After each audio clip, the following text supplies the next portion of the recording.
आज की क्लास में हम एक और मॉक टेस्ट को डिस्कस करेंगे। ये सारे क्वेश्चन आपके बुक के हैं, पवन पब्लिकेशन बुक के। जैसा कि आपको मैंने बता रखा कि जो मैं मॉक टेस्ट कराता हूँ उसमें मैं सारे पवन पब्लिकेशन के क्वेश्चन कराता हूँ, और जो मैं चैप्टर वाइज पढ़ा रहा हूँ उसमें पवन पब्लिकेशन के भी क्वेश्चन होते हैं और कुछ हमारे द्वारा वैसे मिलाते जुलाते हुए क्वेश्चन हम बनाते हैं, वो भी आपसे कराता हूँ। तो आपको दोनों क्लासें अटेंड करना है। अगर निश्चित तौर पर आप इन क्लासों को अटेंड कर लिए तो ये गारंटी है कि आप 18 के 18 प्रश्न पेपर में सही करोगे। कुछ एक विद्यार्थी थे जिन्होंने कल कमेंट किया था कि सर इतना टफ लॉग नहीं आता है, आप इतना टफ कैसे पढ़ा रहे हैं। तो उनको शायद मैंने जवाब देना चाह रहा था बट मैंने दिया नहीं। मैंने कहा ठीक है चलो आपका जो मन है वो कह लिया। उनको बताना चाहिए था कि मैंने तो एकदम इजी पढ़ाया है। लॉग तो आपकी बुक में एंटी लॉग में भी दिया गया। आपको मैं कह दूं एंटी लॉग की टेबल याद करो, उसके बाद इस क्वेश्चन को लगाओ, तो वो बहुत टफ माना जाएगा। जैसा कि हमने कहा वो टफ नहीं है। अब आपको लगता है तो हो सकता है भैया भाई, वैसे मैंने सिलेबस के बाहर कुछ भी आपको नहीं बताया है। तो आइए शुरुआत करते हैं पहले क्वेश्चन से। बोर्ड पर लिखा हुआ है क्वेश्चन कह रहा है कि चित्र में ओ वृत्त का केंद्र है। यदि angle O B C 15 degree है तो आपसे पूछा है एंगल बी ई सी का मान क्या होगा। बी ई सी का मतलब कौन सा एंगल होगा, जरा आप हमें बताओ। भाई हमने कल बताया, इससे पहले बताया, हमेशा बीच वाले एंगल की बात होती, यानी बी ई सी, इस वाले एंगल का मान आपको पता करना है, इस वाले एंगल का मान। अब इस क्वेश्चन को हम कैसे लगाएंगे, बहुत ही ध्यान से देखना है आपको। इस क्वेश्चन को कैसे लगाना है मैं स्टेप बाय स्टेप आपको सॉल्व कराता हूँ। इस फिगर में जो ओ बी साइड है ये किसके बराबर होगा, ओ सी के बराबर होगा। ये क्यों बराबर होगा, इसका रीज़न आपको पता है। ये वृत्त की क्या है, त्रिज्याएं हैं, वृत्त की रेडियस हैं, और एक वृत्त की कितनी भी त्रिज्याएं आप खींच लो वो सब बराबर होती हैं। यानी ये वाली साइड इस साइड के बराबर हो जाएगी। तो ये समद्विबाहु त्रिभुज बन गया ना, और समद्विबाहु त्रिभुज में दो साइडें बराबर होती हैं, उनके के सामने के एंगल भी बराबर होते हैं, यानी एंगल ओ बी सी। यानी इसलिए हम क्या कह सकते हैं कि जो एंगल ओ बी सी है ये बराबर होगा किसके, एंगल ओ सी बी के, ओ सी बी के। यानी मैं यहाँ से कहूँगा कि एंगल जो ओ सी बी है ये भी क्या 15 डिग्री होगा। अरे बताओ, ये भी तो 15 डिग्री होगा। अगर ये एंगल 15 डिग्री तो ये भी 15 डिग्री, क्योंकि यहाँ बन रहा है समद्विबाहु त्रिभुज। अब इस वाले त्रिभुज को देखो, त्रिभुज ओ बी सी को देखो, ओ बी सी को दो एंगल पता है तो तीसरा एंगल पता कर सकते हो। भाई दो एंगल पता है तो तीसरा एंगल पता करोगे।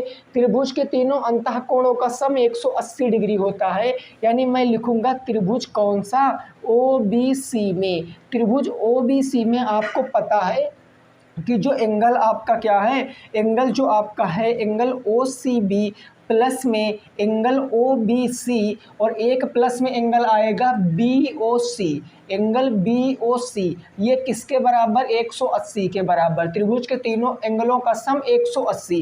देखो ये एंगल कितना है 15 डिग्री, ये एंगल कितना है 15 डिग्री। तो आपसे मैं पूछूं ये एंगल कितना होगा, तो आप कहोगे सर ये आसान है, 15 15 30 जोड़कर उधर जाएंगे घटा देंगे। यानी एंगल बी ओ सी आपसे पूछूं तो आप कहोगे 180 माइनस में 15, और 15 कितना हो गया 30 डिग्री हो गया। यानी एंगल बी ओ सी कितने डिग्री आ गया, 150 डिग्री आ गया। अब ये एंगल हो गया 150 डिग्री। ये 2016 में पूछा गया प्रश्न है दोस्त, हल्के में मत लेना आप इस प्रश्न को। ये आपके पेपर में आप उठा के देख सकते हो, 2016 का आया हुआ प्रश्न है। भाई ये एंगल आप बताओ कितना आ गया, ये एंगल आ गया आपका 150 डिग्री। अब ये BC क्या है, वृत्त की क्या है, ये BC, ये वृत्त की जीवा है, वृत्त की क्या है, जीवा है। और वृत्त की जीवा से अगर एक ही पॉइंट, एक ही जीवा से वृत्त की परिधि पर और वृत्त के किस पर, सेंटर पर खींचते हैं एंगल, तो सेंटर पर जो एंगल बनता है वो परिधि पर बने एंगल का क्या होता है, 2 गुना। यानी हम कहेंगे, इस बात को हम इस तरीके से लिखेंगे कि एंगल जो आपका BAC होगा, एंगल BAC ये किसके बराबर होगा, हाफ ऑफ एंगल किसके, BOC के बराबर होगा। अब इसके पीछे का रीज़न लिखना चाहते हो तो लिख सकते हो, एक ही जीवा से बने कोण हैं, एक ही जीवा से बने कोण हैं। जब एक ही जीवा से उसके सेंटर पर कोण बनता है और उसके परिधि पर कोण बनता है, तो सेंटर पर बना कोण हमेशा 2 गुना होगा परिधि पर बने कोण के। मैंने सर्कल की क्लास ली है, ये सब डिटेल में मैंने एक्सप्लेन किया है, आप प्लेलिस्ट चेक करते रहना।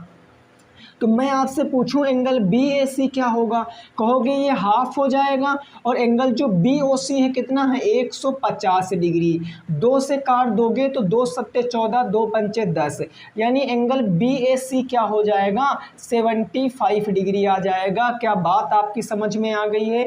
यानी ये वाला एंगल कितना आ जाएगा 75 डिग्री। लास्ट स्टेप बचा है, अब वो आपको देखना है।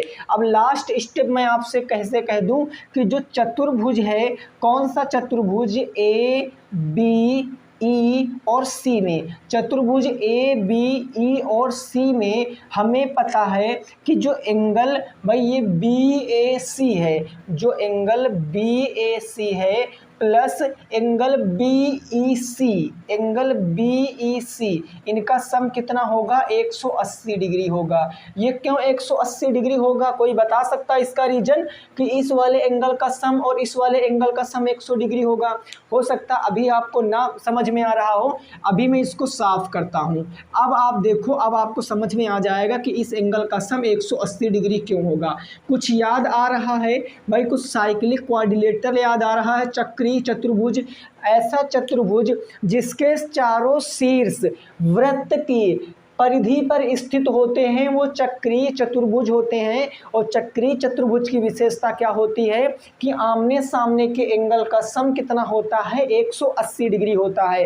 आपने पढ़ा है ना सेकंड सेमेस्टर में, ये वही चीज है बस यहाँ पर। अब आप देखो यहाँ पर लिख सकते हो चक्रीय चतुर्भुज के सम्मुख कोण हैं, चक्रीय चतुर्भुज के सम्मुख कोण हो जाएंगे। कैसे कोण? सम्मुख कोण, ये बात आपको याद रखना है, सम्मुख एंगल है। अब आप देखो कितनी आसानी से निकालोगे, बी ए सी कितना है 75 डिग्री, और ये एंगल आपसे पूछे हैं बी ए सी बराबर 180 डिग्री। 75 जाएगा माइनस कर देगा, तो एंगल बी ई सी क्या होगा 180 माइनस 75, 180 से 75 जाएगा 105 डिग्री। ये क्वेश्चन का सही जवाब होगा। अब देखो कई लोग बोर हो गए होंगे पहले ये क्वेश्चन में, ऐसा हम देखो ये रियलिटी है, स्टूडेंट की ये सच्चाई है। अगर उनको असली वाले प्रश्न कराने लगो ना जो एग्जाम में आते हैं, वो लगेगा ये एग्जाम में नहीं आता। अभी उनको हल्के हल्के क्वेश्चन लाओ जो 2 लाइन में सॉल्व हो जाए, तो बहुत मज़ा आता है कि ऐसे प्रश्न हम लगा लेते हैं। दोस्त जब किसी मैथ की क्लास को देखा करो, तो अगर आप उसमें के सारे प्रश्न कर पा रहे हैं तो ये समझिए कहीं ना कहीं वो प्रश्न पत्र जो है इजी है। और अगर उसमें कुछ 1-2 ऐसे प्रश्न मिले जो दिमाग को घुमा दे तो हाँ लेवल टच करता है वो प्रश्न पत्र। लेकिन अब आपको कैसे समझाएं, ये पेपर में जाओगे तो खुद से आप देख लोगे, मैं सचेत कर रहा हूँ। आप ये सारे प्रश्न देख लेना, 2016 का ये आया हुआ प्रश्न है, ठीक है ना, नोट हो गई बात। और नेक्स्ट पे पहुँचते हैं, दूसरे प्रश्न को समझते हैं क्या कह रहा है, उस प्रश्न को समझेंगे। अब जो 2 प्रश्न हैं, ये एक लोगों ने हमारे पास भेजा था कि सर क्या अनुपात समानुपात में ऐसे भी प्रश्न आते हैं? तो हमने कहा भाई बिल्कुल आते हैं। ये प्रश्न ऐसे प्रश्न हैं जो एकदम एक लाइन में सॉल्व हो जाते हैं, लेकिन आपको समझना पड़ेगा कि प्रतिलोम क्या होता है और अनुलोम अनुपात क्या होता है। प्रतिलोम अनुपात और अनुलोम अनुपात, देखो क्वेश्चन कह रहा है, देखो क्वेश्चन तो बिल्कुल सिंपल है, आप लगा दोगे, लेकिन क्वेश्चन को आपको रेशियो से लगाना है। क्वेश्चन कह रहा 8 आदमी जो हैं, 8 आदमी ये किसी काम को, एक काम है, उस काम को कितने दिन में करते हैं? काम को 24 आवर में करते हैं, 24 घंटे में करते हैं, 24 घंटे में करते हैं। तो आपसे कहा गया है तो 16 आदमी, आदमी कितने हैं भैया? अब दोबारा 16 आदमी कितने दिन में करेंगे, कितने दिन में करेंगे? अब देखो तुरंत बता सकते हो कितने दिन में करेंगे, लेकिन ऐसे आपको नहीं बताना है। आपको कैसे बताना है? अनुपात से बताना है। अब मैं कुछ चीज़ आपको बताता हूँ, आपको देखना है क्या, गुणात्मक प्रतिलोम एक होता है, एक होता है आपका प्रतिलोम अनुपात। गुणात्मक अनुलोम अनुपात और प्रतिलोम अनुपात। अनुलोम क्या होता है, प्रतिलोम क्या होता है, बस दो प्रश्न मैंने लिया है, दोनों से समझ जाओगे। देखो जब भी कभी दो क्वांटिटीज़, जैसे कोई चीज़ आपको देखो, जैसे कोई चीज़ अगर बढ़ रही है, कोई चीज़ इंक्रीज़ हो रही है, तो दूसरी भी चीज़ अगर इंक्रीज़ हो जाए, या फिर अगर कोई चीज़ घट रही है तो दूसरी भी चीज़ घट जाए, दोनों एक ही केस हों, इस केस को बोलते हैं अनुलोम अनुपात। इसको क्या बोलते हैं, अनुलोम अनुपात बोलते हैं। यहाँ पर अनुलोम अनुपात लगता है, जहाँ पर एक चीज़ का दाम बढ़े या एक चीज़ का कुछ भी बढ़े, दूसरे भी वैसी बढ़े। जहाँ एक चीज़ का दाम घटे, दूसरी भी वैसी घट जाए, वो होता है अनुलोम अनुपात। लेकिन एक अपोजिट होता, मान लिया एक चीज़ का दाम बढ़ा और दूसरी चीज़ का दाम क्या हो गया, घट गया, या फिर एक चीज़ का दाम घटा और दूसरी चीज़ का दाम बढ़ गया। तो जब एक घटता है एक बढ़ता है तो इसको बोलते हैं प्रतिलोम अनुपात। इसको क्या बोलते हैं भाई, प्रतिलोम अनुपात बोलते हैं। ये आपका अनुलोम अनुपात होता है, ये प्रतिलोम अनुपात होता है। अब इस क्वेश्चन में कौन सा अनुपात है वो आपको पढ़कर ही समझ में आएगा, तो आप इसको करोगे। क्वेश्चन को एक बार पढ़ो। कह रहा मैन कितने हैं 8 और कितने घंटे में करते हैं, 24 घंटे में करते हैं। अब मैन हो गए 16, तो कितने दिन लगेंगे आप बताओ। भाई देखो, अगर मैं एक तरफ इस क्वेश्चन को देखो लगाएंगे कैसे, उस बात को समझना। एक तरफ आपको लिखना है दिन आदमी, एक तरफ आपको क्या लिखना है आदमी, और एक तरफ आपको लिखना है घंटे। ऐसे क्वेश्चन को लिखना है। आदमी कितने हैं 8, तो कितने दिन लगते थे 24। अब आदमी कितने हो गए हैं 16, कितना दिन लगेगा, x दिन लगेगा। अब आपको देखो याद क्या रखना है, यहाँ पर जो आपको फाइंड करना है ना, जो फाइंड करना है, जो ज्ञात करना है, हमेशा आप वहाँ पर नीचे को सिंबल लगाओगे। किसको सिंबल लगाओगे, नीचे का सिंबल। इधर हमेशा नीचे का सिंबल रहेगा, इधर वाला आपको फाइंड करना है। अगर अनुलोम है तो नीचे का ही लगेगा, क्योंकि एक ही तरह के होने चाहिए। अगर प्रतिलोम है तो ऊपर को जाएगा। अब इसको कैसे चेक करोगे, अनुलोम है प्रतिलोम है, तो अगर मैं आपसे पूछूं एक आदमी कितने, एक घंटे में कितना काम होगा, तो 24/8 यानी 8 तियाँ 24, यानी एक आदमी कितना काम कर रहा है 3, एक आदमी 3 काम। तो 16 देखो 8 आदमी 24 घंटे में करते हैं, मतलब एक आदमी कितने घंटे में करता है 3 घंटे में। तो 16 आदमी कितने घंटे में करेंगे, तो 16 तियाँ कितना हो जाएगा 48 घंटे में करेंगे।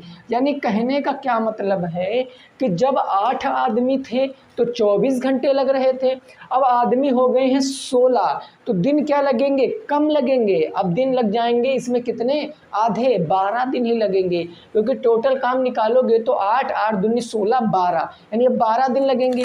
यानी दिन भी कम हो रहे हैं और आपके आदमी भी बढ़ रहे हैं। भाई आदमी बढ़ रहे हैं, आदमी देखो बढ़ रहे हैं और दिन क्या हो रहे हैं, कम हो रहे हैं। तो यहाँ क्या लगेगा आपका, यहाँ प्रतिलोम अनुपात लगेगा।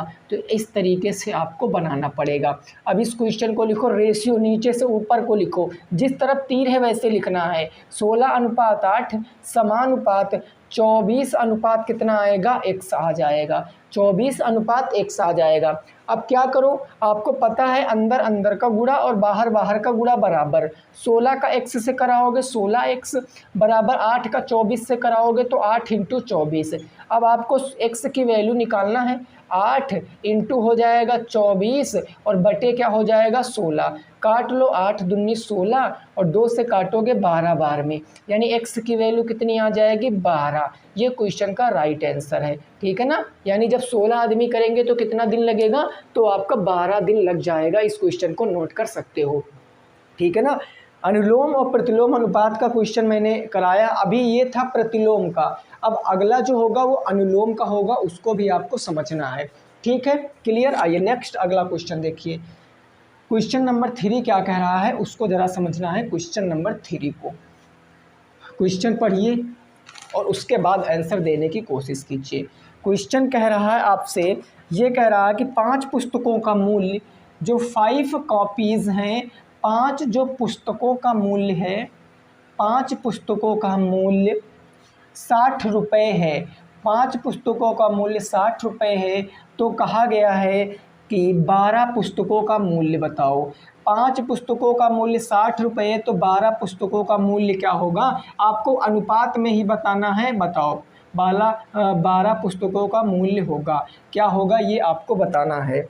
अब इस क्वेश्चन को आप देखो कैसे लगाओगे भाई, एक तरफ आपको लिखना है पुस्तक, एक तरफ लिखना है मूल्य, ठीक है। सबसे पहले कितनी पुस्तक थी, तो 5, मूल्य कितना था 60 रुपये। अब पुस्तक कितनी हो गई हैं, अब पुस्तक हो गई हैं 12, तो मूल्य कितना होगा, x रुपये होगा। यहाँ हमेशा नीचे को लाइन लगेगी।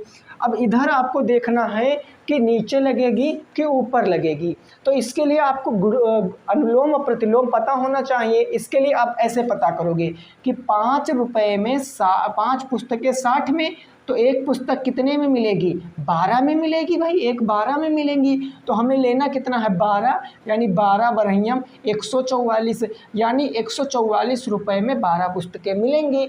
तो जब 5 पुस्तकें थी तो 60 रुपये थी। अब हमने पुस्तकों को देखो संख्या बढ़ा दिया, तो रुपए भी बढ़कर क्या हो गए 144। उसको तो मैंने ज्ञात किया यूनिटरी मेथड से, लेकिन हमको लगाना है अनुपात से। मतलब ये एक दूसरे के रेसिप्रोक, दो समान हैं, दाम बढ़ रहा है और प्राइस भी बढ़ रहा, तो ये हो जाएगा अनुलोम अनुपात, एक जैसे रहेंगे। अब आप लगाना, तीर जिधर का है अनुपात उधर को रहेगा, 5:12, और समानुपात क्या हो जाएगा दोस्त, 60:1 हो जाएगा।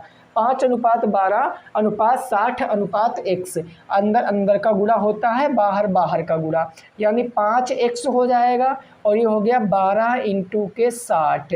अब x बराबर निकालोगे 5 गुने से बटे में, 12 बटे 60 बटे 5, 5 से काटोगे 12, 12 बरहियम 144, यानी कितने रुपए में मिलेंगी, 144 रुपये में मिलेंगी। ये क्वेश्चन का सही जवाब है, 144 रुपये में मिलेंगी। क्वेश्चन का क्या हो जाएगा, राइट आंसर हो जाएगा।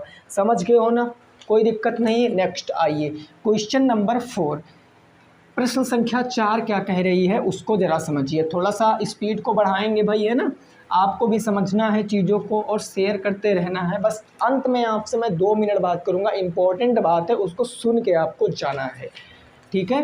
क्वेश्चन नंबर 3 के बाद क्वेश्चन नंबर 4 क्या कह रहा है ज़रा समझना।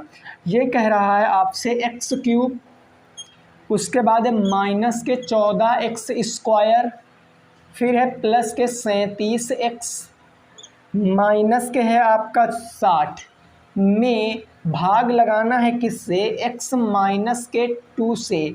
x-2 से भाग लगाओ, भागफल और शेषफल बताओ, भागफल और शेषफल बताओ। ये भी जो क्वेश्चन है 2016 का पूछा गया प्रश्न है, 2016 का पूछा गया ये भी प्रश्न है। तो आप इस क्वेश्चन को कैसे लगाओगे, कहोगे सर ये तो हम देखो आज इसी चैप्टर पर क्लास है, इसी चैप्टर पर आज क्लास है। एक पदी, द्विपदी और त्रिपदी व्यंजकों का भाग करना आज उड़ा देंगे हम, इस चैप्टर को अंत तक आपको देखना है, ठीक। देखो हम कहते हैं इसको लिखते हैं भाई, x³ माइनस के 14x² प्लस के 37x माइनस के 16, इसको डिवाइड करना है किससे, x-2 से, इसे ही तो करना है। तो हमें हर कंडीशन में पहली टर्म गायब करना, यहाँ x है यहाँ x³ लाना है, यानी x² से इंटू x² x बराबर x³ हो जाएगा। अब इससे भी इसका गुणा होगा, यानी प्लस माइनस माइनस 2x² हो गया, लो जी 2x² हो गया, ये माइनस से क्या हो जाएगा प्लस, ये ख़त्म हो गया। प्लस के 2x² माइनस के आपका 14x², तो माइनस के बच जाएगा 12x²। आगे की सारी कहानी एज इट इज़ लिख लेनी है, 37x माइनस के 60, ठीक है। अब क्या करेंगे, हमारे पास x है, हमको माइनस में 12 चाहिए, 12 और ये चाहिए x², तो x से इंटू करा देंगे तभी x² होगा। माइनस के 12x² हो गया, माइनस और माइनस प्लस 12 दूना कितना हो गया 24, और वो वाला x यहाँ पर आ जाएगा। ये माइनस से प्लस, ये प्लस से क्या हो गया माइनस, यहाँ 24x और 37x, माइनस प्लस घट जाएगा, 7 में से 4 जाएगा 3, 3 में से 2 जाएगा 1, 13x माइनस में कितना आ गया 60 आ गया भाई। 4 3 7 2 1 3 यही बचेगा। आपके पास x है, आपको 13x चाहिए, मतलब सर 13 की कमी है, लो 13 दे दिया, तो 13 यहाँ मल्टीप्लाई कराएंगे, 13x प्लस माइनस माइनस 13 दूना कितना हो गया 26 हो गया, माइनस से प्लस और ये माइनस, ये ख़त्म, प्लस माइनस घट जाएगा, 60 में से 26 जाएगा, 26 4 30, 30 60, 34 और भी किसका माइनस का, क्योंकि 60 बड़ा है तो माइनस का 34 हो जाएगा शेषफल, 34 हो जाएगा शेषफल, और ये जो इतना आया है ये हो जाएगा कोसेंट यानी कि भागफल। उम्मीद करते हैं ये क्वेश्चन आप आसानी से लगा पाए होंगे। ये क्वेश्चन का क्या आ जाएगा, सही जवाब आ जाएगा। समझ गए बात, क्लियर। 5 नंबर डन हो गई बात। आओ नेक्स्ट पे क्वेश्चन नंबर 5, प्रश्न संख्या 5 क्या है उसको आपको समझना है और उसको लगाना है क्वेश्चन नंबर 5 को। ये कह रहा है, हाँ ये गुणनखंड इसके करने हैं, फैक्टर करने हैं, इंपॉर्टेंट प्रश्न है ए बी, और ये भी आपके पेपर में पिछले साल आया है। सी डी प्लस में है आपका ए डी और फिर है आपका बी सी के गुणनखंड करो, इसके फैक्टर करने हैं। आप करके बताइए कि इसके फैक्टर क्या होंगे, गुणनखंड करो। अब देखो आपको 4 टर्म यहाँ पर दिख रही होंगी भाई, 1 2 3 4 कॉमन लेकर आपको इसको हल करना है बस। अब देखो अगर मैं इन दोनों को कंपेयर करूँ, इन दोनों को, तो यहाँ तो कुछ कॉमन मिल नहीं रहा है, और इन दोनों को मैं कंपेयर करूँ तो यहाँ भी कुछ कॉमन नहीं मिल रहा। लेकिन मैं पहले को तीसरे वाले से और दूसरे को चौथे वाले से देखो कंपेयर करता हूँ तो कॉमन मिल रहा है। देखो भाई कॉमन मिल रहा है कि नहीं मिल रहा, आप कहोगे जी बिल्कुल, तो इनको पास पास लिख लो, क्या बात है। ए बी प्लस में हो जाएगा ए डी, अब ये लिख लो सी डी और प्लस में हो जाएगा आपका बी सी, यही तो होगा।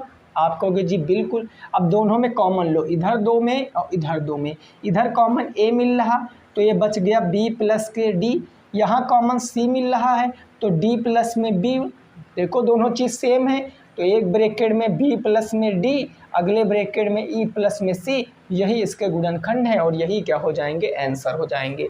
समझ गए बात, है ना। सिंपल सा क्वेश्चन था, आपकी समझ में आ गया होगा उम्मीद करते हैं। नेक्स्ट पे पहुंचेंगे अगले प्रश्न पे और उसको भी हम लोग लगाएंगे। क्वेश्चन नंबर 6, क्वेश्चन नंबर 6 क्या है उसको ज़रा समझिए और उसको लगाने की कोशिश कीजिए। क्वेश्चन नंबर हो जाएगा 6। ये कह रहा 8,000 रुपये, 8,000 रुपये कितने प्रतिशत की दर से, कितने प्रतिशत चक्रवृद्धि ब्याज की दर से, कितने प्रतिशत चक्रवृद्धि ब्याज की दर से 3 वर्ष में, 3 वर्ष में क्या कह रहा है, 3 वर्ष में 9261 हो जाएगी। ये क्वेश्चन है आपसे, इसको लगा के बताइए क्या आएगा क्वेश्चन का सही जवाब। कंपाउंड इंटरेस्ट का क्वेश्चन है और आपको इसका जवाब देना है। कंपाउंड इंटरेस्ट का क्वेश्चन है, जवाब देना है। तो मैं आपसे कहता हूँ यहाँ क्या क्या गिवन है भाई। जब भी कंपाउंड इंटरेस्ट का क्वेश्चन आए आपको गिवन फॉर्म लिखना है। प्रिंसिपल कितना है, कहोगे सर 8,000 है। रेट ऑफ इंटरेस्ट हमें फाइंड करना है। जो हमें टाइम पीरियड दिया गया है वो 3 ईयर्स दिया गया, और जो अमाउंट दिया गया है वो 9261 दिया गया है। फार्मूला लगा दो और आंसर ले आओ। फार्मूला होता है ए बराबर पी 1 प्लस स्मॉल आर बटे का टी, है भाई। अमाउंट कितना हो जाएगा 9261 और बराबर ये प्रिंसिपल है 8,000, 1 प्लस रेट हमें फाइंड करना है 100 आ गया, इसकी पावर टाइम कितना है 3 ईयर हो गया। अब इस 8,000 को इधर भेजो तो ये आ जाएगा 9261 बटे आ जाएगा 8,000 बराबर ये आएगा 1 प्लस में आर बटे 100 की पावर कितना आएगा 3 आ जाएगा। अब देखो आंसर तभी आएगा जब इधर और इधर की पावर सेम होंगी। जब ऐसा प्रश्न आता है तो पावर सेम ही होती हैं भाई। 9261 पता क्या है, हम मैं बताता हूँ। देखो 9261 को मैं 21 × 21 × 21 लिख सकता हूँ। 8,000 को मैं 20 × 20 × 20 लिख सकता हूँ, और यही बराबर किसके होगा 1 प्लस r/100 की पावर 3 को। भाई लाजमी है 3 बेस आपको पावर 3 बना, जब तक पावर गायब नहीं होंगी तब तक बेस को आप कंपेयर ही नहीं कर सकते हो। जब पावर बराबर तभी ना बेस बराबर। तो ये देखो यहाँ 21 × 21 × 21 कितनी बार, 3 बार, और 20 भी 3 बार, मतलब हम सीधा कह सकते हैं कि 21/20 की पावर 3। और उधर क्या बच गया, 1 प्लस r/100 की पावर कितनी, 3 बच गया। पावरें सेम हो गई, ख़त्म हो गई, यानी बच गया 21/20। और एक इधर ले आओ तो माइनस में, उधर बच गया r/100। 20 × 20, 21 माइनस के 20/20 बराबर क्या हो जाएगा भाई, r/100 हो जाएगा। 21 में से 20 जाएगा तो 1/20 बराबर कितना है, r/100 है।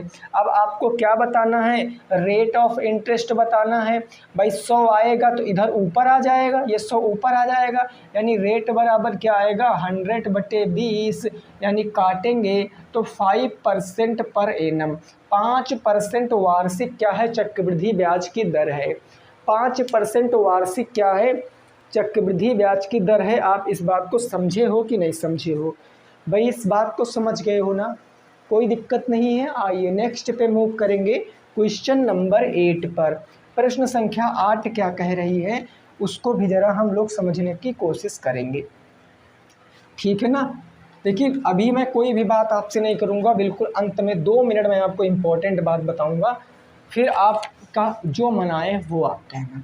क्वेश्चन नंबर 7, ये क्वेश्चन आपसे कह रहा है, ये कह रहा है कि x square plus x plus के 1/4 के फैक्टराइजेशन करो। गुणनखंड आपको करना पड़ता है, गुणनखंड करो। अब इसको मैंने बहुत बार बताया है, ऐसे क्वेश्चनों को आप कैसे करोगे। देखो ये होता है द्विघात बहुपद, जिसको इंग्लिश में पॉलिनोमियल बोलते हैं, और इसकी जो स्टैंडर्ड फॉर्म होती है वो होती है ax² प्लस के bx प्लस के c, जहाँ a b c ये क्या होते हैं, a b c ये होते हैं आपके पूर्णांक। पूर्णांक क्या होते हैं, जो पॉजिटिव भी हों निगेटिव भी हों। सबसे पहला कंसेप्ट a इंटू सी करते हैं, जो भी नंबर आता है जोड़ने या घटाने पर हमें b का मतलब ये इस वाले जगह का नंबर लाना है बस, ठीक है ना।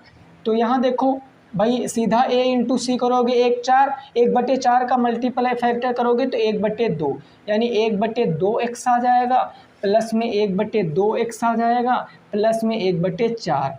भाई देखो 2 के पेयर बना के कॉमन ले लो, इधर x मिल गया, x से x ख़त्म, 1/2 बच गया, इधर प्लस के 1/2 कॉमन मिल गया, x प्लस 1/4 को 1/2 से भाग करोगे तो 1/2 बच गया, यानी ये क्या आ गया आपका x प्लस के 1/2 एक ब्रैकेट में, फिर बचा क्या, x प्लस के 1/2 बचा। दोनों चीज़ें सेम लिखी हैं तो आप इसको x प्लस 1/2 का होल स्क्वायर भी कह सकते हो। ये प्रश्न आपके पेपर में 2016 में पूछा गया प्रश्न है, 2016 का पूछा गया प्रश्न है। देख रहे हो कितने सिंपल क्वेश्चन आ रहे हैं, लेकिन अब लोगों को लग रहा है कि मैं टफ पढ़ाता हूँ तो अब क्या ही बता दिया जा सकता है, ठीक है ना। ओके आइए नेक्स्ट क्वेश्चन नंबर 8, प्रश्न संख्या 8 को ज़रा समझिए, वो क्या है उसको ज़रा लगाने की कोशिश करेंगे। क्वेश्चन नंबर 8 को ज़रा देखो भाई, ये क्या है इसको ज़रा आपको बताना है। ये क्वेश्चन कह रहा है कि ये देखो, ये क्वेश्चन हमको ना कुछ अटपटा सा लगा, क्योंकि ये आपके सिलेबस में नहीं है। 1 से 50 तक सभी संख्याओं का माध्य बताओ, सभी संख्याओं का माध्य बताना है। अब ये आपको लगेगा कि मैंने इस क्वेश्चन को अपने आप से बनाया, लेकिन अगर आप पवन की सीरीज को सॉल्व किए हो, पवन की सीरीज को, तो ये क्वेश्चन आपको ऑब्जेक्टिव वाले पार्ट में मिल जाएगा। जो ऑब्जेक्टिव क्वेश्चन है उस क्वेश्चनों में आपको ये मिल जाएगा। अब देखो इतना बड़ा क्वेश्चन, अब इस क्वेश्चन को आप देखो कैसे लगाओगे, मैं आपको तरीका बताता हूँ। एक तरीका तो ये है कि 1 से लेकर 50 तक की सारी संख्याएं लिखो। भाई 1 से लेकर कहाँ तक लिखना पड़ेगा, 50 तक, तो उसको फिर जोड़ो, फिर उसको 50 से डिवाइड करो। लेकिन ये नहीं करना है, हमें बताना क्या है, माध्य बताना है। अब आप हमें बताओ कि माध्य का फार्मूला क्या होता है। भाई माध्य का फार्मूला होता है कुल पदों का योग, यही तो होता है, इंग्लिश में से कहते हैं sigma fx upon sigma f। कुल पदों का योग और बटे क्या हो जाता है सर, कुल पदों की संख्या हो जाता है, कुल पदों की संख्या। भाई अगर हमें पदों का योग पता चल जाए तो हम इस क्वेश्चन को निकाल सकते हैं, क्योंकि कुल संख्या की बात करें तो संख्या 50 है। अब ये है क्या, ये प्राकृतिक संख्याएं, ऐसी संख्याएं जो एक से शुरू होती हैं वो क्या होती हैं, प्राकृतिक संख्याएं। और यूपी टेट में मैंने आपको पढ़ा रखा है कि n प्राकृतिक संख्याओं का योग क्या होता है, n प्राकृतिक संख्याओं का योग, इसको आप लगा सकते हो n+1/2, जहाँ n क्या होता है, n होता नंबर ऑफ टर्म, कितने टर्म आएंगे। तो यहाँ कुल योग आप सबसे पहले निकालो। अगर मैं बात करता हूँ कि कुल योग क्या आएगा, कुल योग आप यही फार्मूला लगाओगे n+1/2, n की वैल्यू है 50 और यहाँ रखोगे 50 + 1/2, यानी ये हो जाएगा 50 × 50 = 51/2, 2 से काटोगे 25 बार में, 25 से कम 25 के हो जाएगा 5 और 2, 25 × 5 = 125, 26 27, यानी कितना आएगा 1275 आ जाएगा। भाई 1275 देखो, 25 से कम 25, 25 × 5 = 125 और 125 में 2 जोड़ोगे 127 से कुल योग आ गया। कुल योग के स्थान पर रख दो 1250 और कुल पदों की संख्या कितनी है 50। लो इसको काट लो, 5 दहाम 50, इसको 5 से काटोगे 5 दूनी 10, 2 बचा 27, 5 पंजे 25, 2 बचा 5 पंजे 25, ये आंसर कितना आ गया 25.5। देख रहे हो भैया, ये है क्वेश्चन। आप ना यकीन ना करना, आप बिल्कुल भी इस क्वेश्चन को यकीन मत करना। आप जाना, आपके पास अगर पवन पब्लिकेशन की बुक है उसमें जो लास्ट में ऑब्जेक्टिव क्वेश्चन दिए होते हैं वहाँ पर इस क्वेश्चन को दिया गया है। एक तो मेथड ये है कि आप 50 तक नंबर लिखो, उनको जोड़ो, फिर 50 से डिवाइड करो। एक ये मेथड है कि डायरेक्ट योग निकाल कर 50 से डिवाइड कर दो, ये आंसर हो जाएगा। ठीक है ना, मेरा काम है आपको सारी बातें बताना, आप चाहे जो मेथड लगाओ, बस आप पूरे मेथड से लगाओगे ये प्रश्न, ये वादा करके जाना है, क्योंकि नंबर तभी नहीं कटेंगे, शॉर्ट ट्रिक लगाओगे तो नंबर आपके कटेंगे, ये बात एकदम तय है। ठीक है ना। अगला क्वेश्चन, नेक्स्ट क्वेश्चन नंबर 9 क्या कह रहा है, इसको ज़रा समझिए। ये क्वेश्चन कह रहा है कि एक वृत्त में 20 सेंटीमीटर लंबी एक वृत्त है, सर्कल है, जिसमें 20 सेंटीमीटर लंबी जीवा 20 सेंटीमीटर लंबी जीवा जो केंद्र से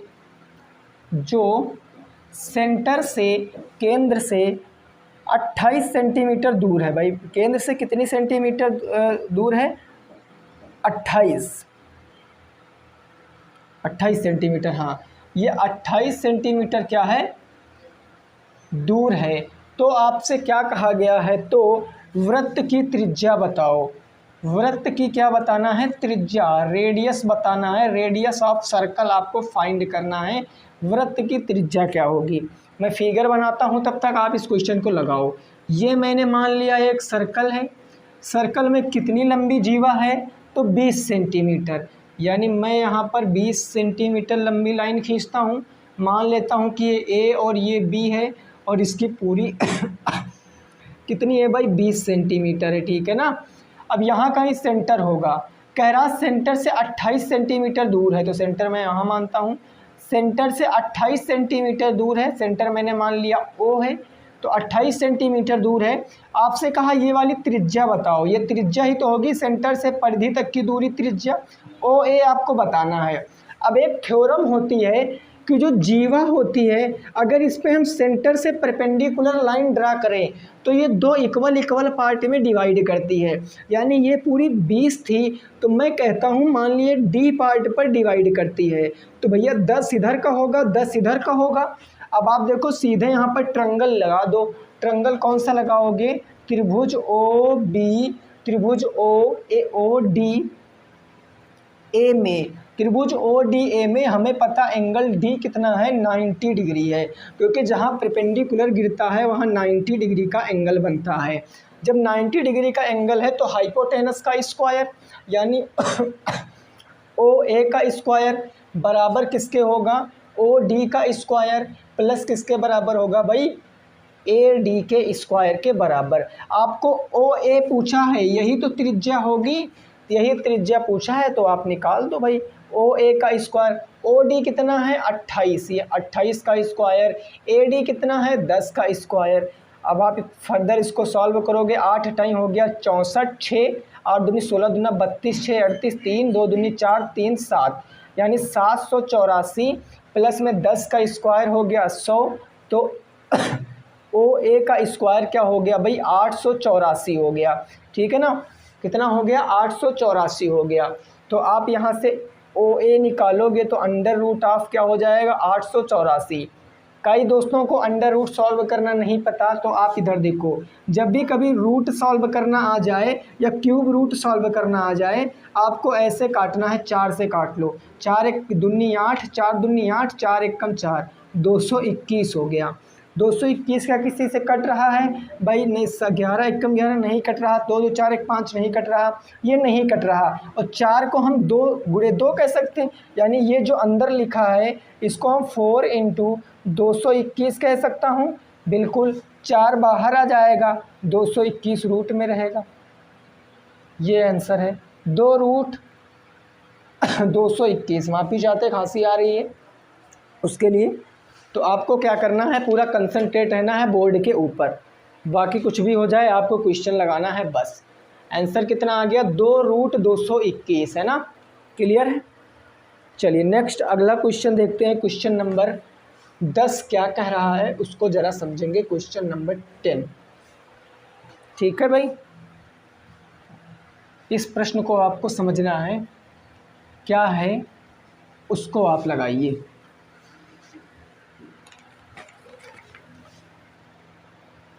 ये इस तरीके से प्रश्न है कि 28 सेंटीमीटर त्रिज्या वाले 28 सेंटीमीटर त्रिज्या वाले वृत्त के चतुर्थांश का क्षेत्रफल बताना है। चतुर्थांश का मतलब होता है क्वाड्रेंट।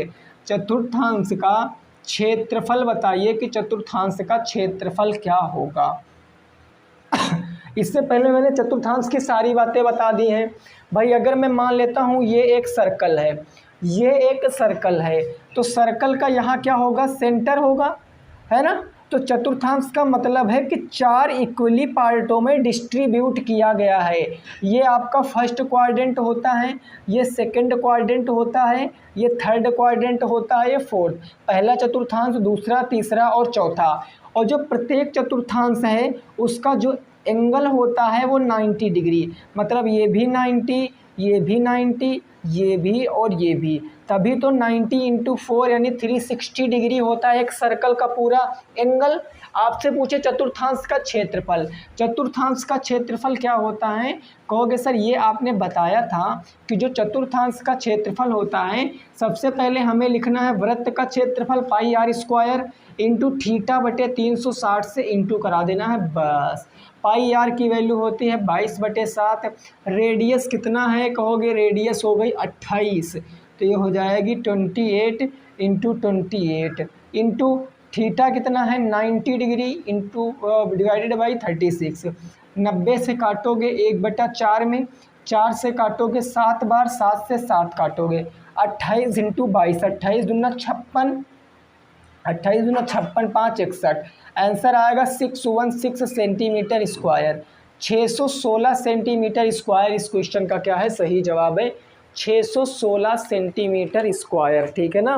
कितना आ जाएगा 616 सेंटीमीटर स्क्वायर आ जाएगा, ठीक है भाई, क्लियर, समझ में आ गई बात। नेक्स्ट चलो क्वेश्चन नंबर देखेंगे 11।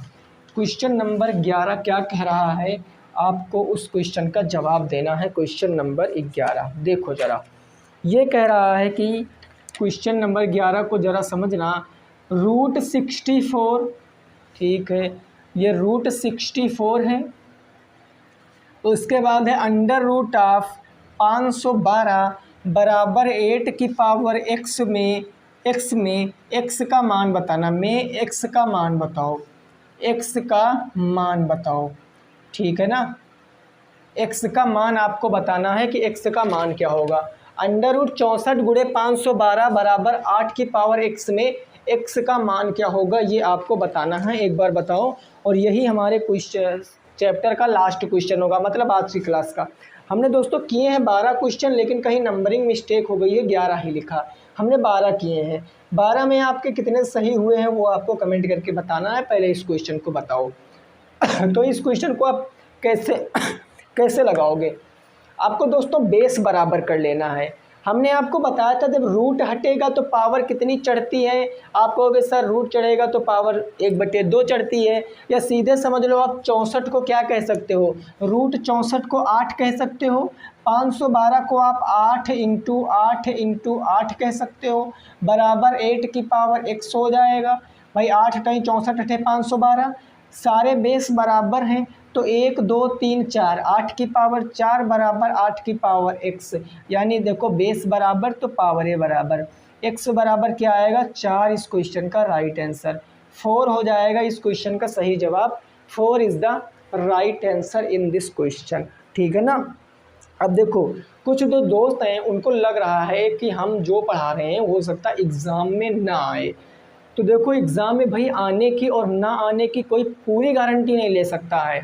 आपको केवल वो कंसेप्ट सिखा सकता है, उस तरीके के क्वेश्चन बता सकता है कि हाँ उम्मीद है अकॉर्डिंग टू प्रीवियस ईयर वो पढ़ा सकता है, लेकिन एग्जैक्ट क्वेश्चन नहीं आ सकते हैं।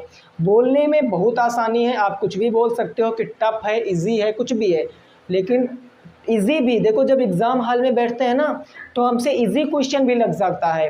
आप इस बात को क्यों नहीं समझने की कोशिश कर रहे हैं कि जो आपके अंदर कमी है तभी ना आपका तो बैक लगा या फ्रेशर हो, कुछ ना कुछ तो आपकी कमी रही होगी। उस कमियों को सुधार के आपको इस बार एग्ज़ाम देने जाना है। और अगर आप नहीं पढ़ोगे तो आप अपने साथ अन्याय कर रहे हो, क्योंकि जब तक आपके पिताजी आपको पढ़ा रहे हैं तब तक आप आराम से पढ़ लोगे, आपको क्या कोई टेंशन नहीं है, क्योंकि वो कैसे भी आपको पैसे देंगे, आप पढ़ते रहोगे। खुद आपको पढ़ना पड़ेगा, तब समझ में आएगा कि पढ़ाई की इम्पोर्टेंस क्या है। जितना टाइम हमने बर्बाद किया है उतना टाइम हमें बर्बाद नहीं करना था, ये बात आपको याद रखना है, ठीक है ना। तो आपको क्लास कैसी लगी ज़रूर बताना है। रात में 8 बजे जो क्लास चलेगी, यानी कि जो चैप्टर होगा आज हमारा एक पदी, द्विपदी और त्रिपदी व्यंजकों का भाग, उसमें भी आपको आना है। मिलेंगे नेक्स्ट क्लास में, तब तक सभी साथी रखेंगे अपना ख्याल। जय हिंद, जय भारत और वंदे मातरम।